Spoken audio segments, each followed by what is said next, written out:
Boa tarde a todos. Bem-vindos a esta conferência integrada na iniciativa Novos Workplaces da Roca Lisboa Gallery. Vamos então dar início a esta conferência intitulada NZEB Office Plus, o primeiro escritório Passive House em Portugal. E depois vamos tentar perceber porque é que tem este palavrão, NZEB Office Plus, o que é que isso significa.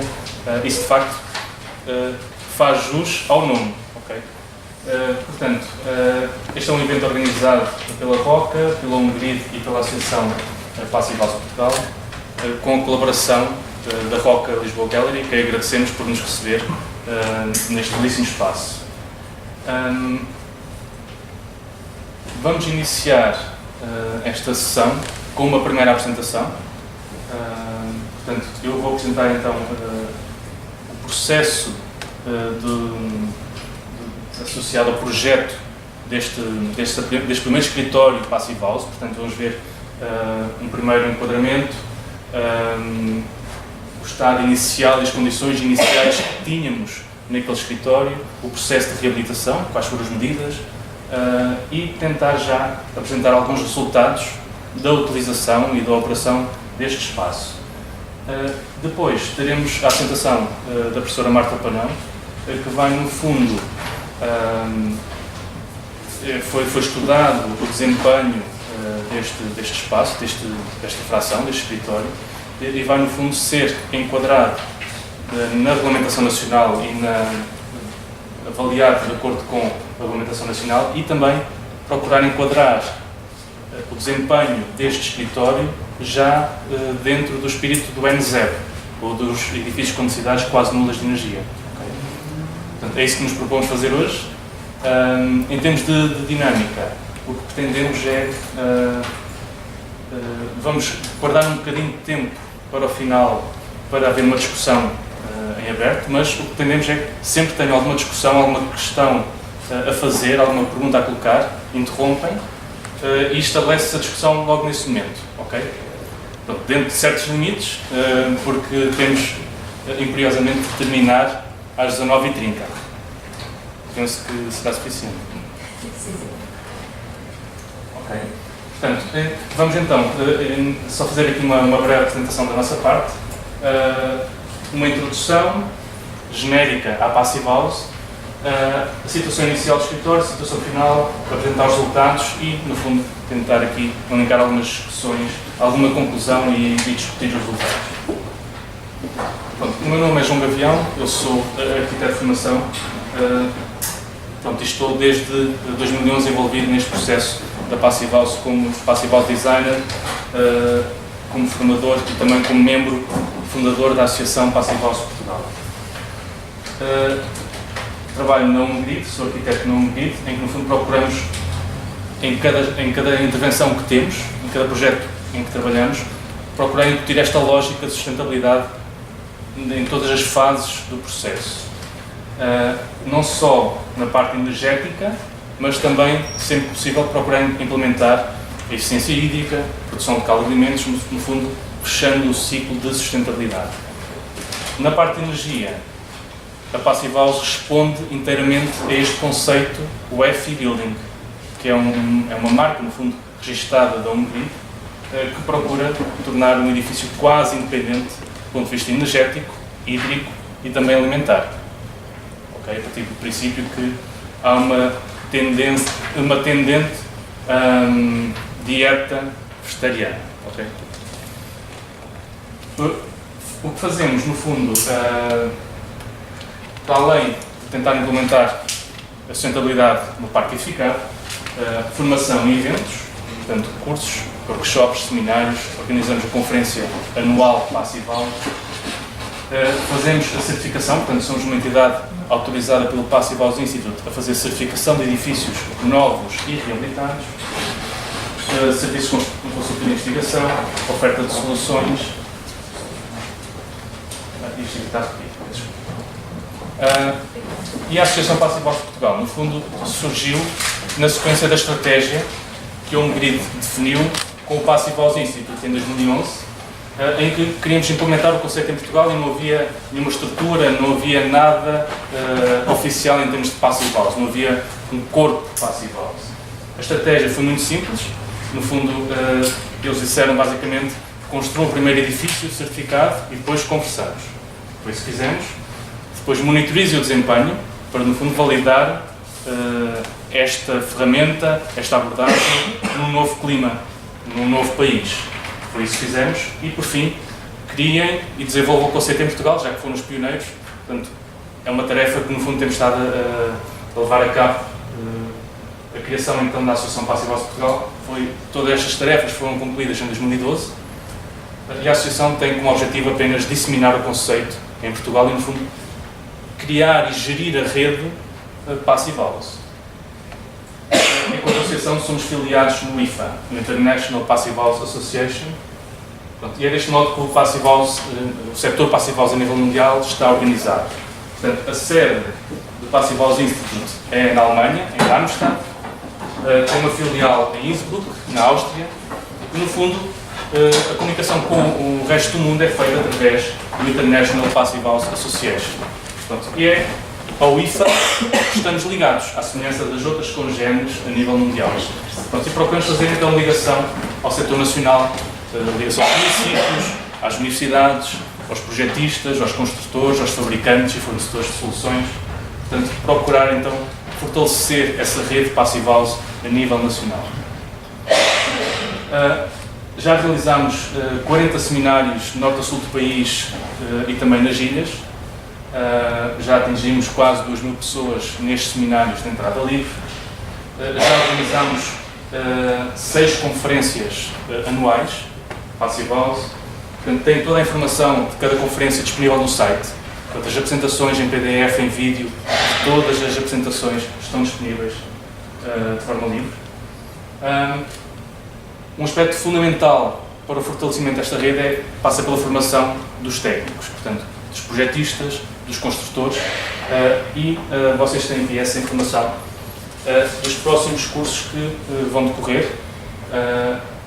O curso Certified Passive House Tradesperson, que no fundo tem uma vertente mais prática para quem está mais ligado à obra, quer seja a construir, a instalar, a prescrever soluções, a acompanhar e fiscalizar obras. É um curso de 3 dias. E o curso Certified Passive House Designer, que é destinado exclusivamente a projetistas, portanto, a quem está ligado mais, hoje, em exclusivo, à parte de projeto, quer seja a projetar ou a prestar serviço de consultoria, por exemplo. Okay? Portanto, é um curso de 10 dias que tem uma componente mais prática em termos da ferramenta que a Passive House utiliza, que é o PHPP. Okay? No nosso site, temos também, no site da Associação, temos também então disponível as soluções Passive House existentes em Portugal. Portanto, o que nós pretendemos dos nossos parceiros é que, no fundo, mostrem as soluções que têm adequadas à Passive House e adequadas a edifícios de elevado desempenho. Portanto, e temos isto dividido por setores, portanto, envolvente opaca, de janelas, sistemas de ventilação, aquecimento, arrefecimento. Depois também já o setor da mobilidade elétrica, portanto, já as marcas, os fabricantes de veículos elétricos e com soluções de carregamentos, portanto, tudo isto integrado e ancorado pela Passive House. Portanto, e neste momento já temos mais de 40 soluções distribuídas por estes setores. Okay? Em termos de introdução, aqui no fundo só fazer uma brevíssima introdução sobre o conceito. Não sei se aqui quem é que ainda não conhece o conceito de Passive House, por braço no ar. Ok. Portanto, temos aqui a definição qualitativa do que é a Passive House. Portanto, trata-se de um conceito construtivo que assenta unicamente no desempenho. Ok? Portanto, se cumprirmos os requisitos, portanto, o desempenho do edifício é avaliado, cumpre os requisitos Passive House, temos uma Passive House.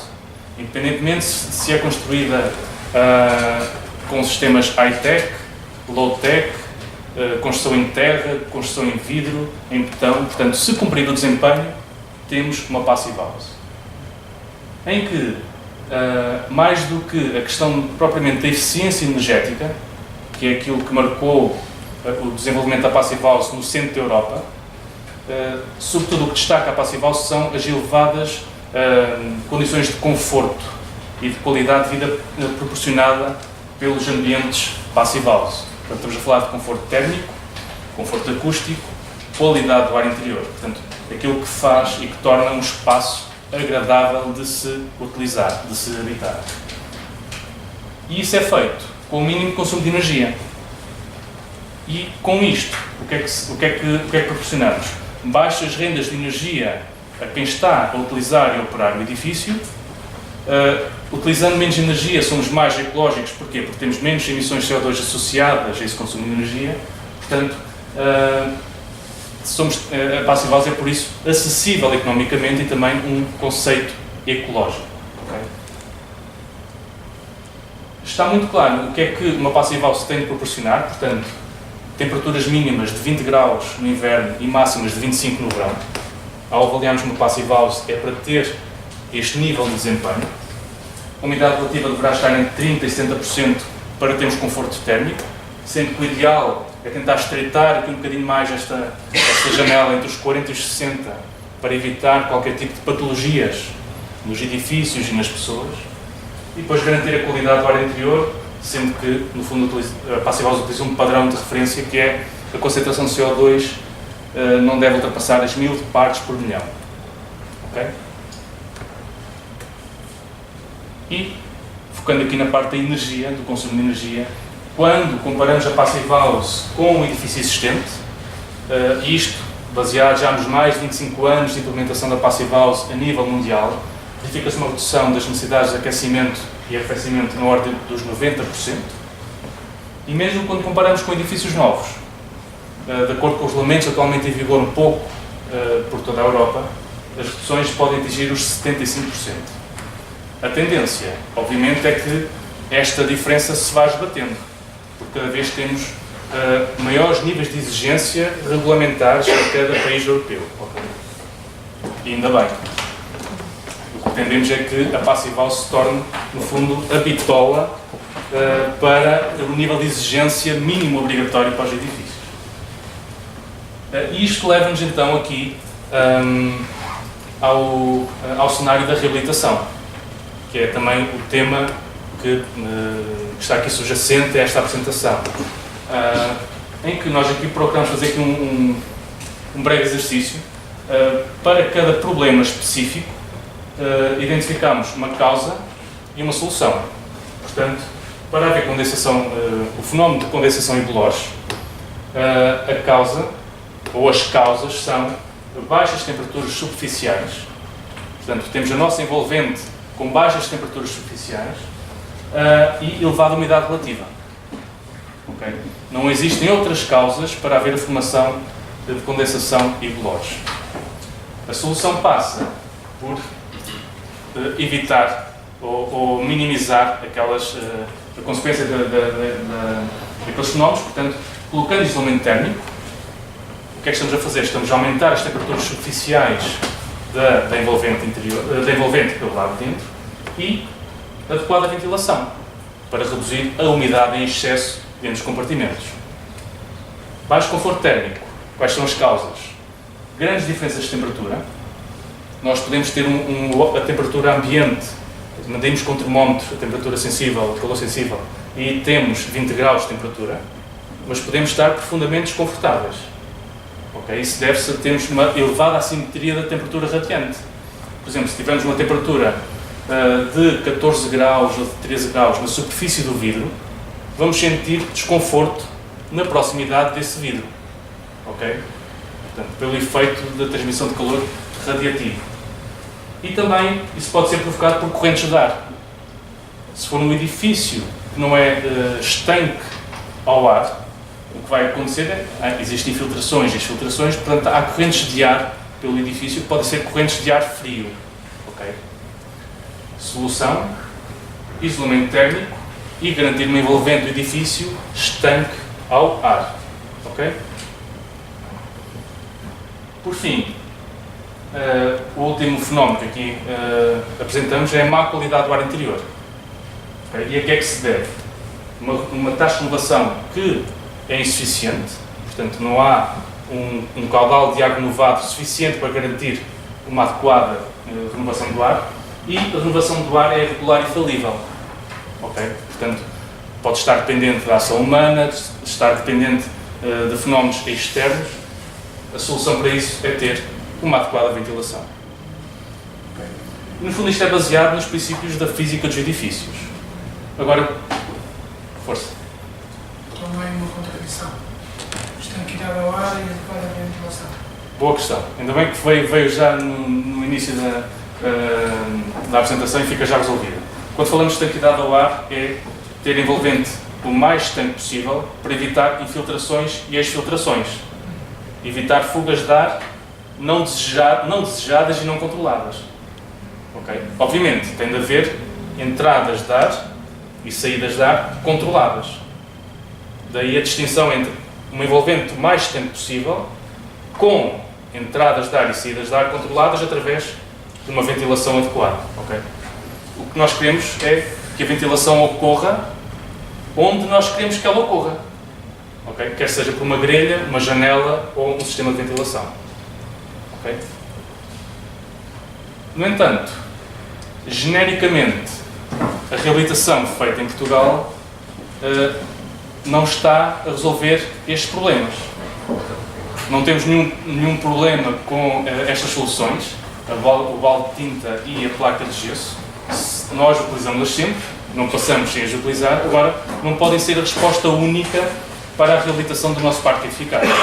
Okay? Portanto, sem proteção térmica da envolvente, sem garantia da estanqueidade ao ar, sem adequada ventilação, não estamos a contribuir para resolver os problemas que atrás vimos identificados. Portanto, se há pouco vimos fenómeno de causa e solução baseado na física dos edifícios, aqui estamos baseados pelo menos numa ciência oculta. Okay?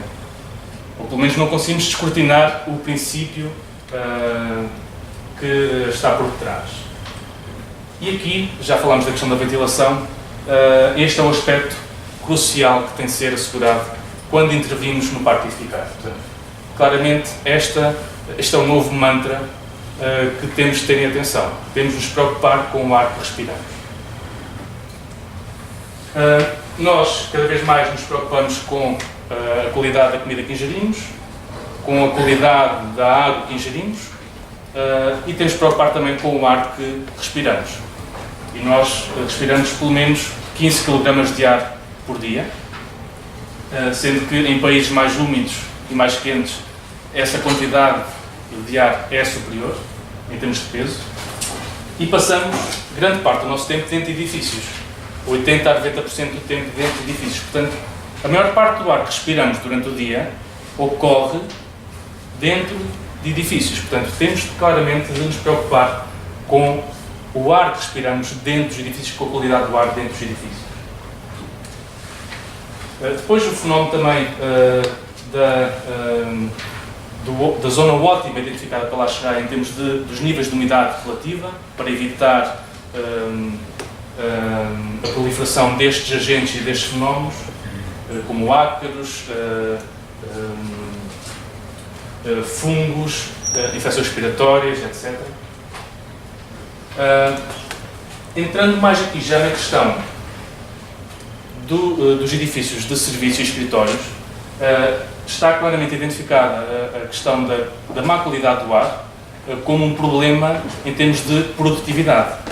Um estudo feito nos Estados Unidos, a partir de uma base em que tinha uma qualidade do ar considerada como aceitável, 1000 partes por milhão, e não é de estranhar se tivermos uma melhor qualidade do ar, portanto uma concentração de CO2 inferior, os parâmetros avaliados neste estudo melhoraram todos.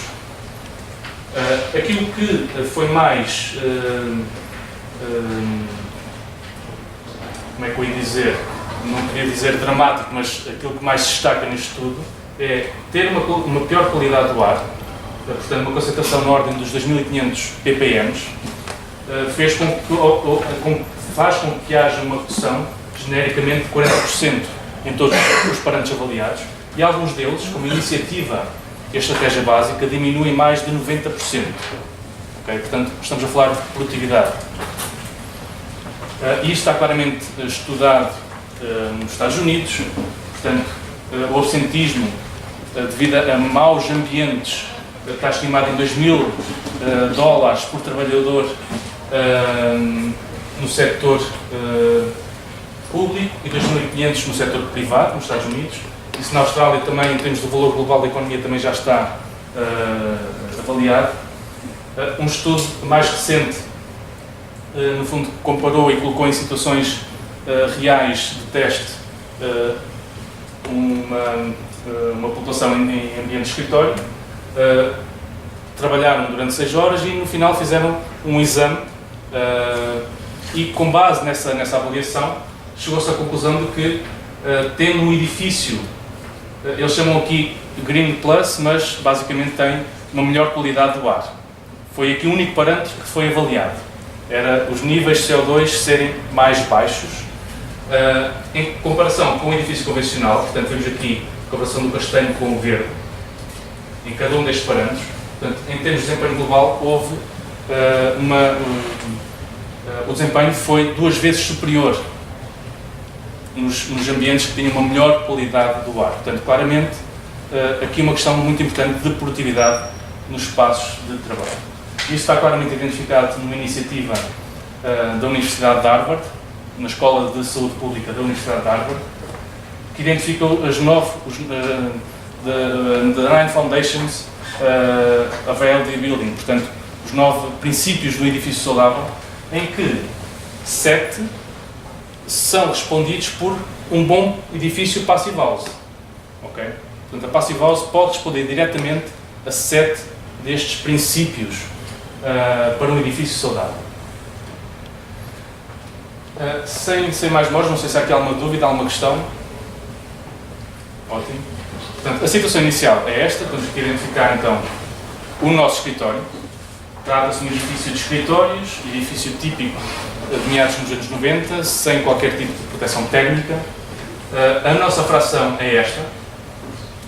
E isto, como se trata do edifício ao lado da Câmara, não sei se é pela sua beleza, pelo seu estado de conservação, não podemos intervir na fachada e também não se chegou a acordo para fazer uma intervenção em todo o edifício. Portanto, a única solução que tínhamos para ter o melhor espaço de trabalho era intervir apenas na nossa fração. Sendo aqui um bocadinho egoístas, mas neste caso não havia outra hipótese de abordar esta questão.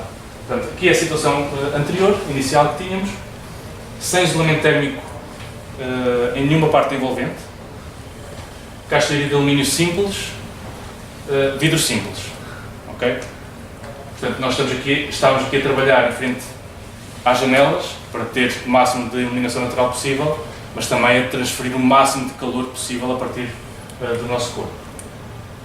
Durante a situação de inverno tínhamos 2 radiadores a funcionar em contínuo para um espaço de 50 metros quadrados, okay? Uma potência instalada de 3,5 kW. E mesmo assim, a temperatura num dia, isto foi em dezembro, a temperatura exterior nem estava muito baixa, portanto durante a noite chegou aqui aos 6 graus, mas estava entre os 10 e os 15 durante o dia, e a nossa temperatura não passou dos 16, a temperatura interior, com 2 radiadores constantemente ligados todo o dia. Okay? Aqui os 20 graus é a temperatura base de uma Passive House, portanto tínhamos de trabalhar muito, colocar mais fornecimento de calor para chegar lá. E aqui o contraste interrompido era de um edifício vizinho, portanto de uma fração vizinha, neste caso por debaixo do nosso escritório. Em termos de concentração de CO2, portanto a avaliar a qualidade do ar, vemos aqui a baliza, portanto o alvo que nós pretendemos em termos de limite máximo, para distâncias prolongadas 1000 partes por milhão, seria o máximo, o limite de bem-estar nos 1500. E vemos aqui então a nossa curva, portanto, a nossa variação, e vemos aqui um decaimento muito brusco em alguns momentos. No fundo, temos um medidor de CO2, quando aquilo começava a apitar, ou o valor era muito elevado, portanto havia uma avaliação visual constante, abrimos as janelas. Portanto, baixava rapidamente, mas depois nós continuamos sempre a exalar CO2, não sei o que é que se passa com o nosso corpo. Passado um pouco, subia novamente, portanto andávamos sempre neste registro, abre janelas, fecha janelas, abre janelas, fecha janelas, mas conseguimos no fundo manter a concentração de CO2 de algum modo controlada. Essa preocupação no escritório abaixo já não acontecia.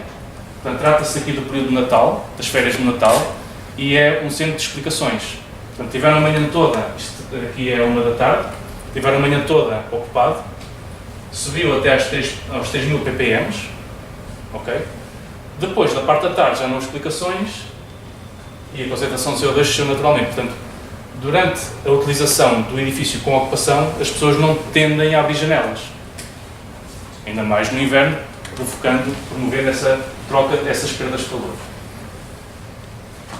Portanto, não tínhamos conforto, a qualidade do ar era feita à custa do nosso sacrifício em termos de conforto térmico, portanto, abrindo janelas durante 15, 20 minutos, e a fatura energética era elevada. Portanto, de 9 de fevereiro a 8 de março, a fatura de energia foi de superior a 200 euros, para um espaço, repito, de 50 metros quadrados, com 4 pessoas a trabalhar. Portanto, havia que fazer alguma coisa. Na análise Passive-House, modelámos a situação inicial e estávamos a ter necessidades de aquecimento superiores a 200 kWh por metro quadrado do ano.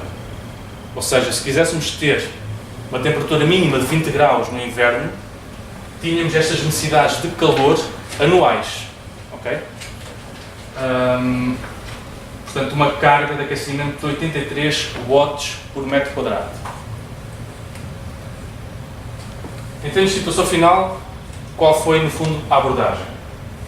Vemos aqui já o layout final do edifício, que está neste momento em operação, e vemos já aqui algumas das soluções implementadas. Portanto, não podemos intervir pelo exterior do edifício, que seria uma abordagem mais lógica, com melhor custo-benefício e que beneficiava todos os utilizadores e todas as frações.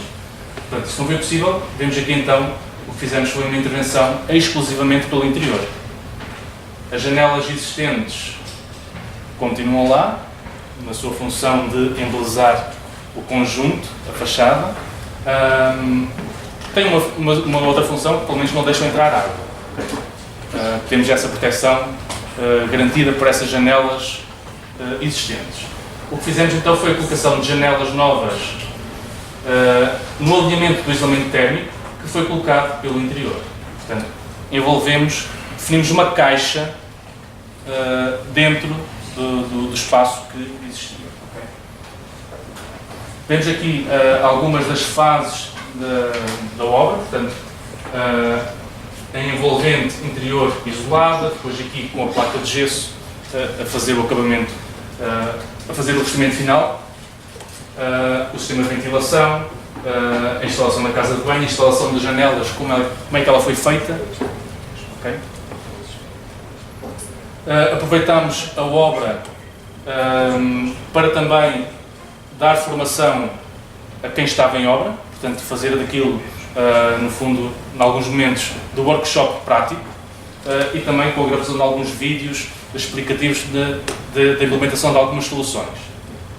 Portanto, tentar aproveitar qualquer oportunidade para aprender, para melhorar, para testar. No fundo, foi isso que procuramos fazer com este protótipo.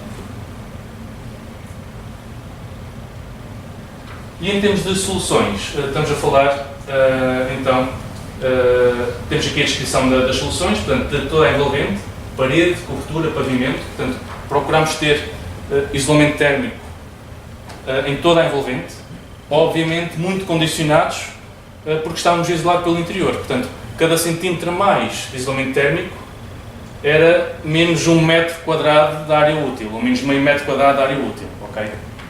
Portanto, aqui o limite, em termos de custo-benefício, ficou nos 6 centímetros de isolamento pelo interior, ok? Nas janelas, aí sim foi uma melhoria drástica, foi a primeira intervenção a ser feita, ok? E melhorámos logo, notámos logo a melhoria em termos, sobretudo, do conforto acústico. Okay? Portanto, temos aqui o coeficiente de transmissão térmica de cada uma dessas soluções. Em termos do sistema de ventilação, temos uma unidade de ventilação com recuperação de calor, portanto garante um caudal de ar renovado constante. Em termos médios, a taxa de renovação anda nos 0,5 renovações por hora, em termos médios. Depois depende também do número de ocupantes. Normalmente temos 3 a 4 pessoas em permanência no escritório. E o que a unidade faz é a recuperação de toda a energia que está no ar. Ela essa energia não vai para o exterior de mão beijada. Portanto, nós procuramos recuperar a maior parte dessa energia. Isso é feito no interior da unidade com um permutador de calor de placas. Portanto, tem uma eficiência, neste caso, de 90%. Ou seja, 90% do calor que está dentro do compartimento é transferido para o ar novo que é insuflado. Okay? Portanto, é essa troca que faz com que tenhamos uma ventilação com o mínimo de perdas de calor. Okay? Força. A ventilação vai à fachada? Não. Vai a uma janela. Mas isso já vamos ver a solução. Para garantir as necessidades de aquecimento, aliás, o fornecimento de calor e o fornecimento de retirada de calor, portanto, suprir as necessidades de arrefecimento, temos uma unidade básica de ar-condicionado. Okay. E os dados da monitorização, portanto, que estamos a fazer, ela é utilizada no pico do inverno 2 horas por dia no início do dia. Okay? Portanto, no máximo, é essa a utilização que se tem dado em termos de necessidades de aquecimento neste escritório. Uma única unidade. Por fim, a questão da geração de energia, portanto, estão instalados e colocados 4 painéis fotovoltaicos, 2 mais ou menos orientados a sudeste e 2 orientados a sudoeste. Okay? Portanto, isto para tentar abarcar o máximo em termos de aproveitamento solar, porque o escritório é utilizado normalmente das 9 às 18 ou às 19, portanto, e isso está a ser, foi uma estratégia bem, no fundo, bem implementada em termos da monitorização que estamos a obter. Para avaliar aquela questão que já foi aqui falada da estanquidade ao ar, no fundo, a estanquidade ao ar é avaliada através de um teste específico. E este é o único ensaio feito no local que é obrigatório fazer-se numa passive house, que é o ensaio de estanquidade ao ar. No fundo, o termo em inglês é um blower door test. Alguém já ouviu falar deste teste? Portanto, no fundo, colocamos o edifício numa pressão média de 50 pascal e com essa pressão de 50 pascal, no fundo, calculamos qual a renovação de ar que existe com essa pressão de 50 pascal. Okay? E neste caso, obtivemos o resultado de 0,65 renovações por hora, o que, no caso de uma reabilitação, é um resultado excelente. Okay? O ensaio tem de ser feito por uma entidade independente e acreditada, neste caso foi feito pelo ITECONS, no Instituto em Coimbra. E temos aqui então o resultado final desse ensaio. Os parceiros que estiveram envolvidos neste projeto. Okay? E aqui já algumas fotos então da solução, da situação final. Só aqui dar um destaque, no fundo, ao fornecimento das soluções da casa de banho com soluções da Roca. Portanto, aqui estamos a falar de uma situação também muito reduzida em termos de equipamento, não há águas quentes, portanto, não há hipótese de tomar ali um banho neste escritório, porque era um equipamento que também já estava instalado e o espaço também é muito pequeno, e como veio aqui, tirar uma fotografia dentro da casa de banho é assim um bocado complicado em termos de ângulo e de abertura da câmara. Okay? E aqui também uma imagem do interior do escritório, que funciona em open space.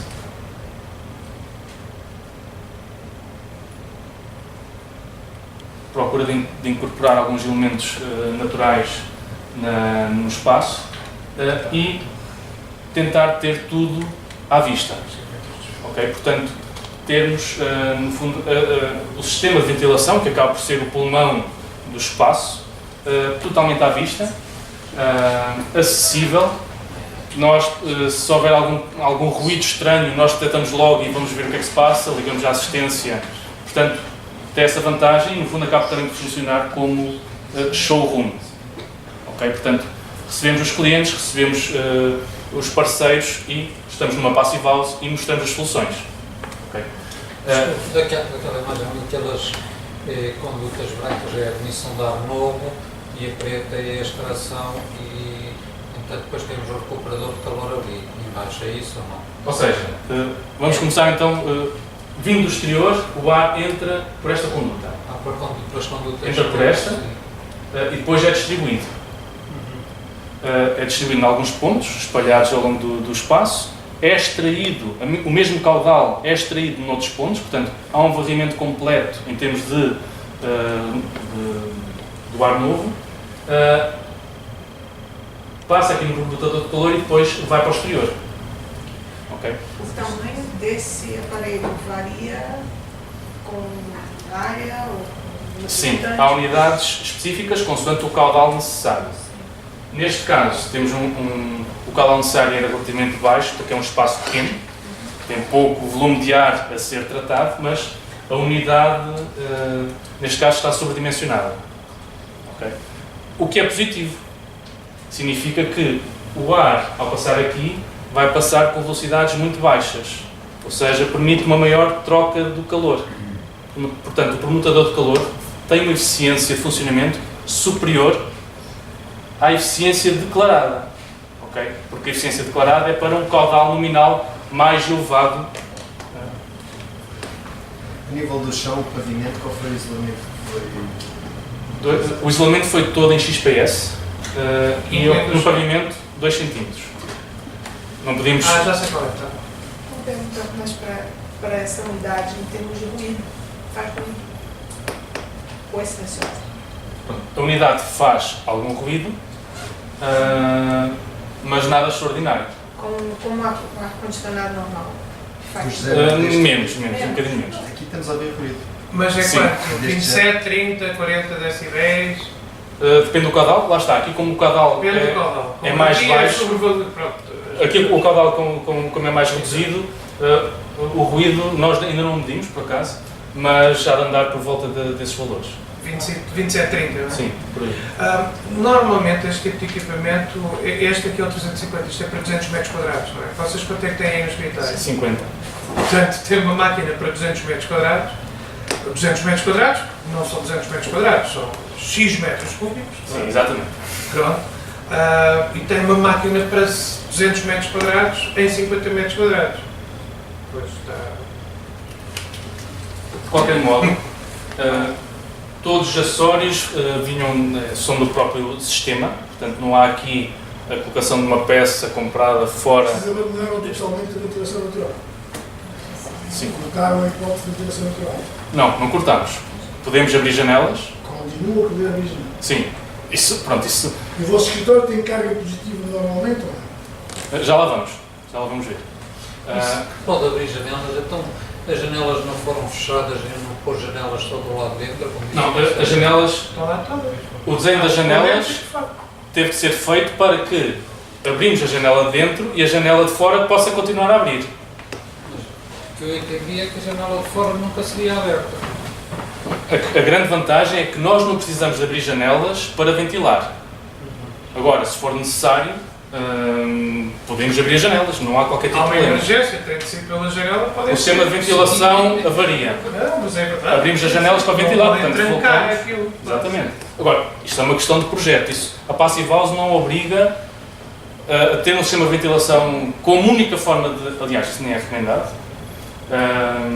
Nem obriga o contrário, a fazer ventilação por janelas. Portanto, esta foi uma abordagem que nós definimos, mas que tem vantagens. E já vamos ver a principal vantagem, para além do conforto acústico, porque temos uma janela fechada. Se tivéssemos a abrir janelas para garantir a qualidade do ar, estávamos a ouvir o ruído exterior. Ok. Tem uma Em caixa relação a esse aparelho, essa caixa que está aí de inox é o aquecedor, não é? O que Não. aquece, Não, é só Este para- é o absortor acústico, que neste caso Faz-me sentido. não era necessariamente útil, porque temos um open space e aqui ele serve para evitar a propagação do ruído em compartimentos diferentes. Ok?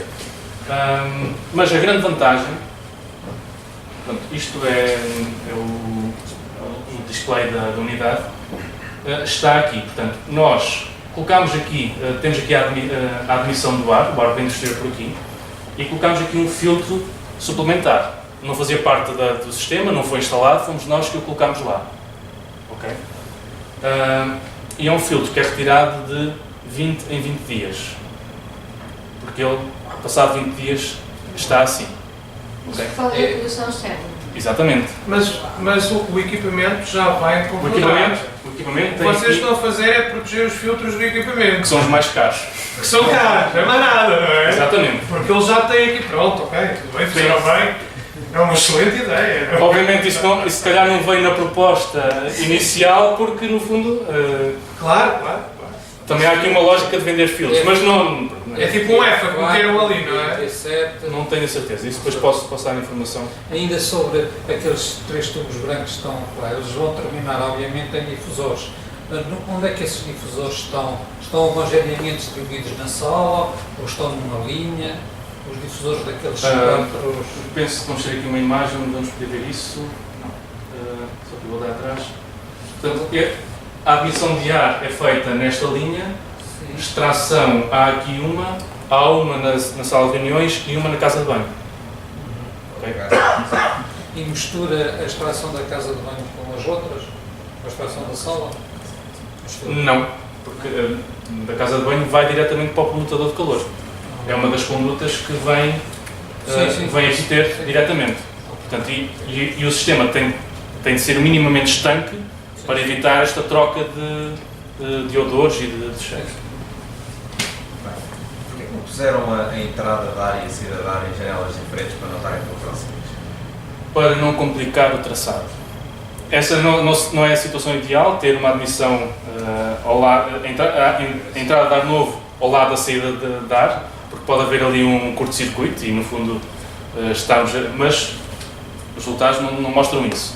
A situação ideal seria, já que elas estão na mesma fachada, procurar afastar o máximo horizontalmente e também em termos de cota.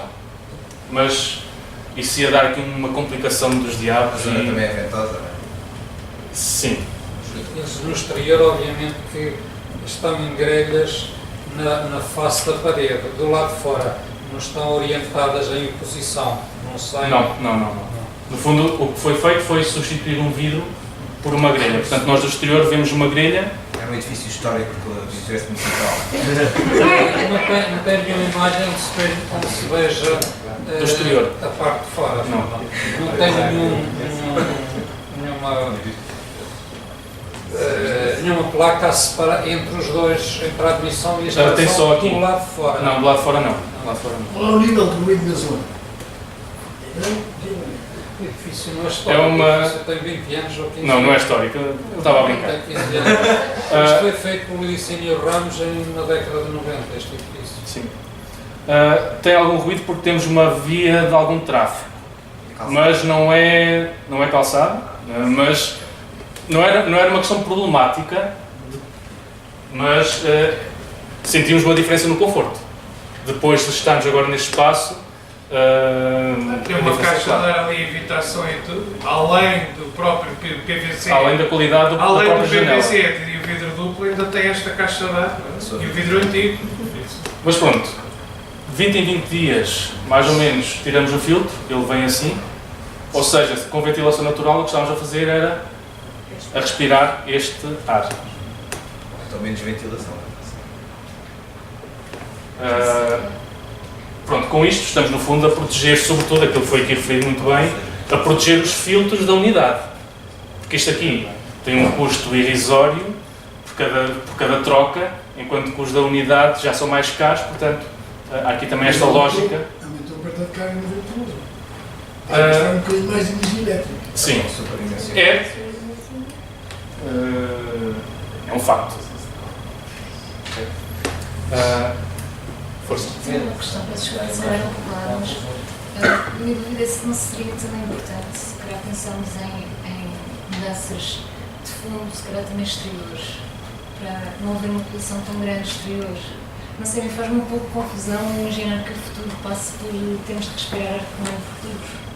Porque acho que abrirmos a janela é uma coisa tão... Aqui, nesta situação particular em Ilhavo, o Porto de Aveiro está localizado a norte, temos ventos de norte e sabemos que nas zonas portuárias temos amontoados a granel de muita coisa, de carvão, sem qualquer proteção. E esta zona de Ilhavo, Cafanha da Nazaré, é muito marcada por essa má qualidade do ar. E isto é estudado pela Universidade de Aveiro, pelo Departamento do Ambiente, e é genérico. Em todo o concelho de Ilhavo, também de Aveiro, a má qualidade do ar, por causa da localização do Porto. E da maneira como são armazenados os produtos, a granel, na zona do Porto de Aveiro. Portanto, isto não é só do tráfego rodoviário, é também as partículas em suspensão no ar por causa dessa questão. Okay? Portanto, vamos ter de avançar em termos de resultados. Agora, desculpa, só uma questão.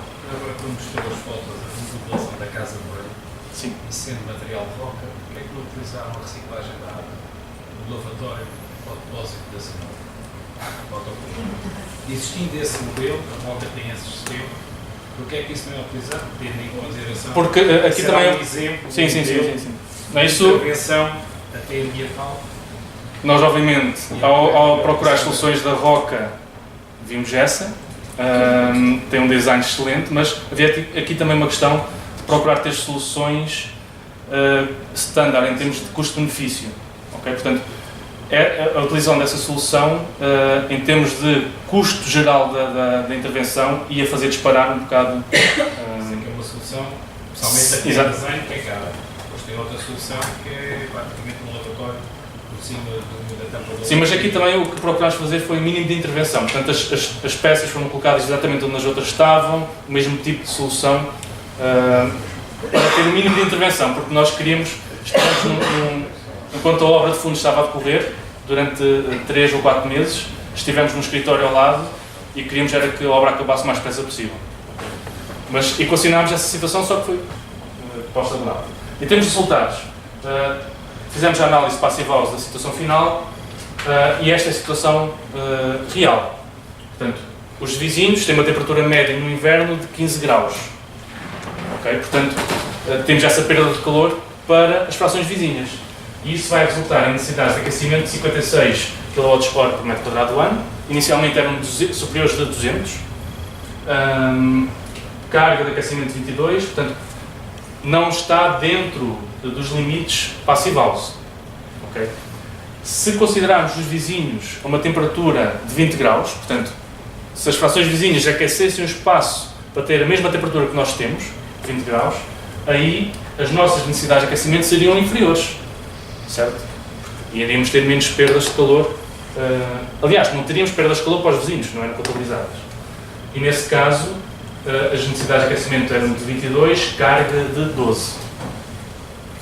Portanto, o desempenho Passive House é obtido através do desempenho Enerfit, que é a Passive House para a reabilitação. Okay? Portanto, a análise dos componentes permite ter este nível de desempenho Enerfit. Em termos de ganhos solares, temos este balanço, portanto, a orientação das janelas era a que estava, temos mais perdas do que ganhos, isso é algo que não podemos alterar em termos de reabilitação. As necessidades de aquecimento, então, na situação final, verifica-se uma redução de 75%. Na carga de aquecimento, uma redução de 72%. No arrefecimento, se bem que ainda não passámos por essa fase em termos de operação do edifício, as poupanças são estimadas em 75%. Pronto. E temos aqui então, para finalizar, a plataforma de monitorização online, que em tempo real permite aceder aos dados do desempenho do edifício. Portanto, nós temos estas condições, isto foi tirado hoje de manhã, por volta do meio-dia, tínhamos estas condições exteriores, portanto, estas têm sido semanas não muito boas para mostrar o desempenho de uma passive house, porque temos temperaturas exteriores de 20 graus. E temos estas condições interiores, portanto, isto é o que a plataforma dá em tempo real. E temos aqui então a situação instantânea, o balanço instantâneo que estava a ocorrer ao meio-dia de hoje. Portanto, o consumo de energia do escritório, cerca de 300 watts, a energia que estamos a consumir. Os 4 painéis fotovoltaicos a produzir mais de 900 watts. Portanto, estávamos a exportar para a rede, a dar gratuitamente, mais de 600 watts de energia. Okay? Os dados da monitorização, portanto, estão a ser gravados desde o dia 20 de fevereiro. E neste momento, o consumo total de energia estava, até ao meio-dia de hoje, abaixo dos 27 kWh, o consumo total desta semana, e a produção de energia estava superior a 40 kWh. Ou seja, nesta semana de fevereiro, temos tido um balanço positivo diário de 1,5 kWh. Okay? E a nossa estimativa é que durante o ano todo o balanço seja claramente positivo. Portanto, é isso que a plataforma vai permitir aferir, no fundo, é esse balanço de energia. Não tem valores de há 2 semanas atrás?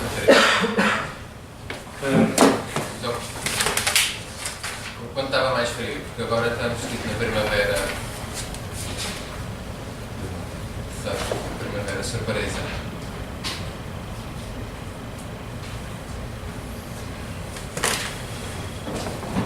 Pronto, nós vamos ter a plataforma online, neste momento não tenho aqui acesso, Dá para consultar acesso à internet.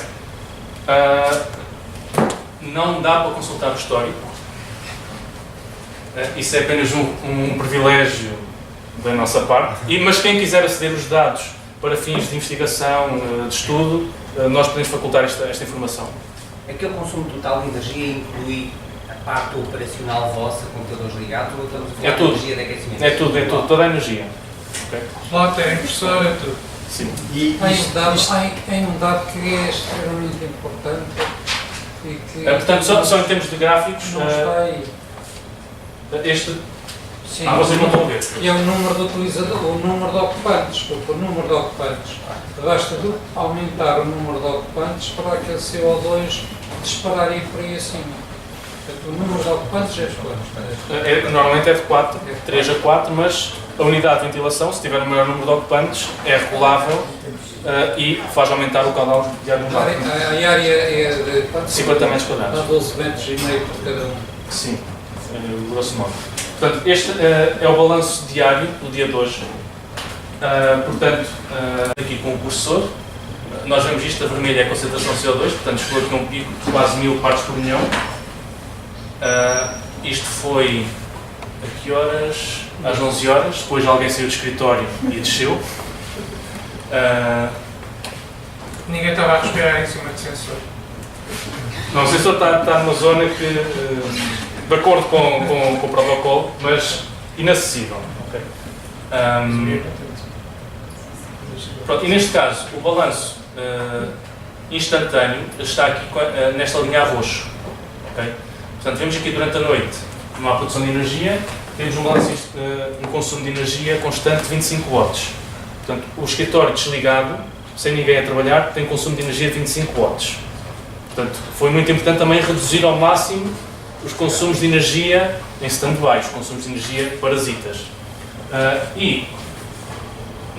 Quando, a partir das 9 da manhã, 10 da manhã, devido à orientação dos painéis, já conseguimos ter um balanço positivo. E assim segue nestes dias de abundância em termos de radiação solar. Okay? Duas questões simples. A primeira, em relação à iluminação, é um aspecto pertinente para o conforto a nível de conceito ou não? E se levaram em conta quando fizeram a meditação? Desculpa, Enzo, porque já...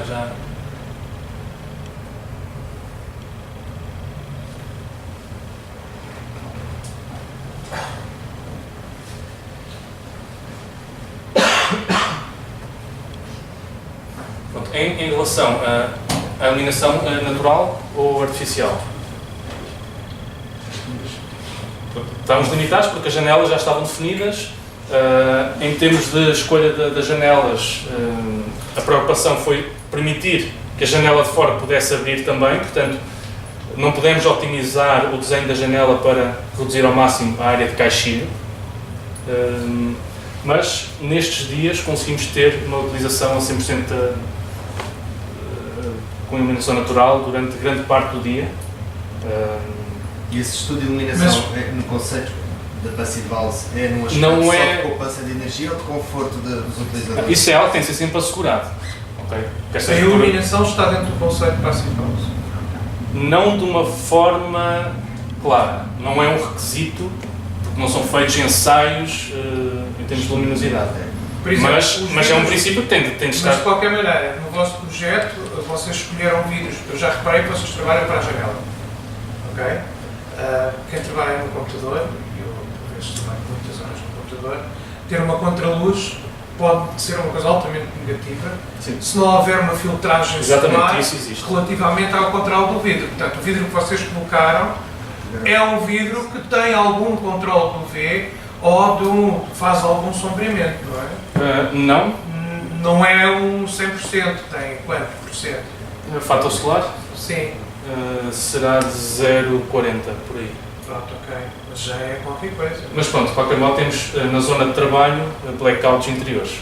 Que permitem fazer essa filtragem do ar, mantendo um bom ambiente em termos de trabalho. Okay? Quando não há luz, que tipo de utilização é que utilizam? Lâmpada LED, muitos kelvins, poucos kelvins, branca, amarela. Não neste caso é mais amarelado do que o que devia. Para as zonas de trabalho devia ser uma luz mais branca. Está mais nos 2000 e tal.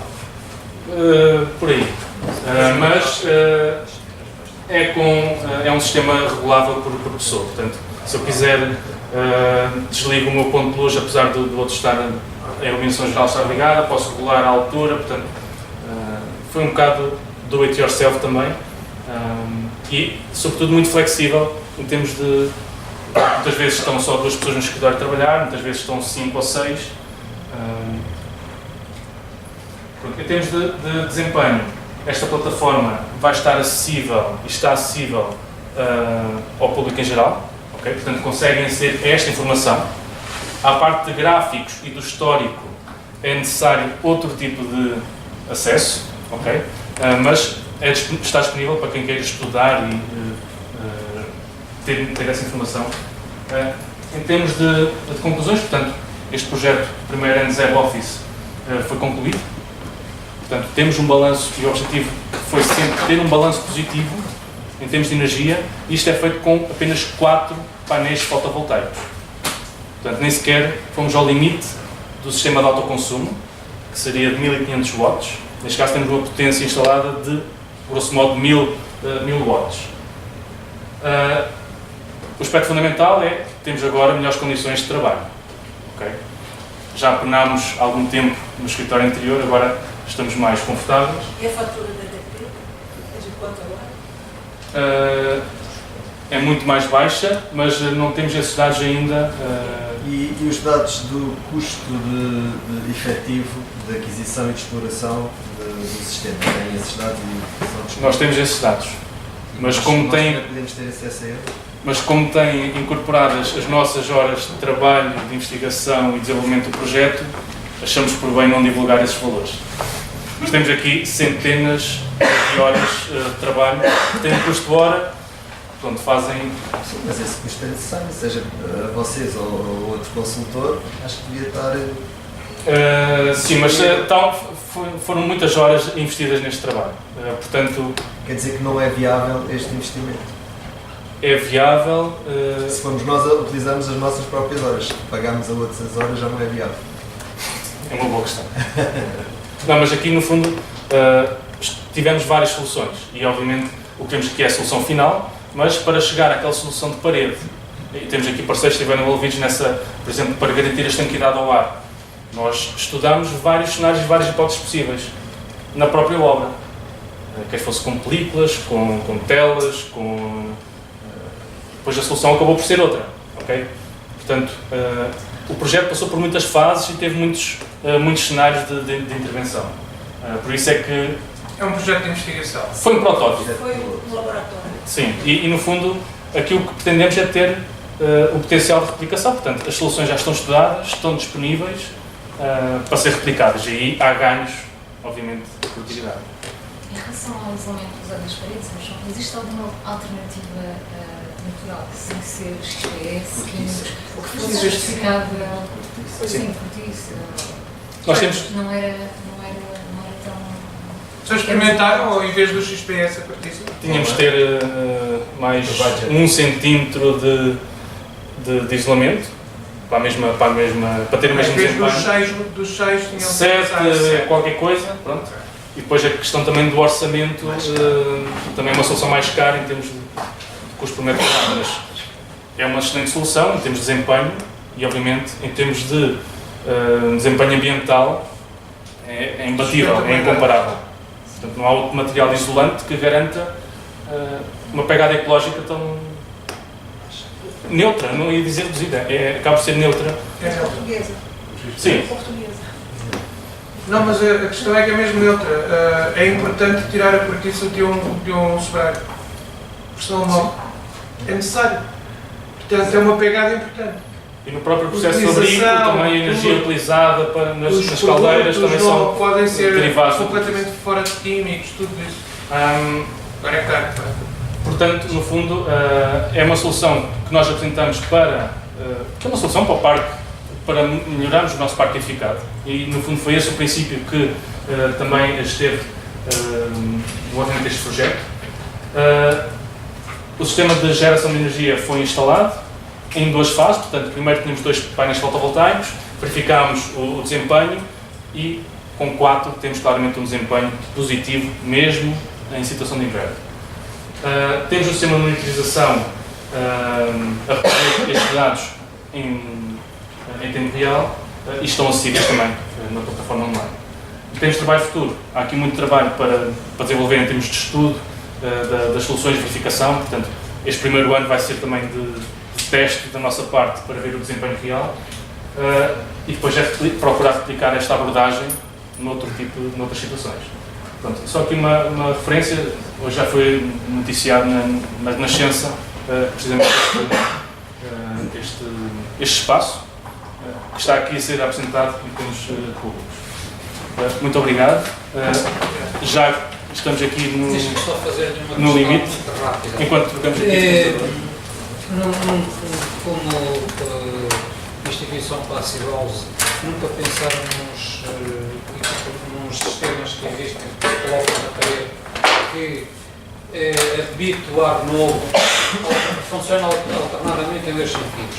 De dentro para fora e depois de fora para dentro e assim sucessivamente. Habita ar novo e aquece o ar novo com o ar extraído, ou seja, extrai. Sim, mas é um sistema compacto, está na própria parede exterior. Tipo detalhe. Se já pensa, se tem conhecimento do sistema. Sim, temos. E o que é que dizem? É um sistema viável? É viável? Não é viável? É viável, mas tem de ser estudado caso a caso, porque no fundo estamos a falar de ventilação descentralizada. Sim. Seria uma abordagem possível neste projeto, mas pronto, acabou por questões práticas também. Tínhamos para esta solução, mas é uma solução viável. Talvez mais indicado para habitações ou coisa assim. Sim. E nós aqui, pronto, aqui não é claro, mas houve aqui algumas preocupações em termos de operação que tínhamos. E as vantagens da ventilação da casa não acontecer tanto. Há ali mais um pouco. É possível, pois, nesses sistemas também ter condutas adicionais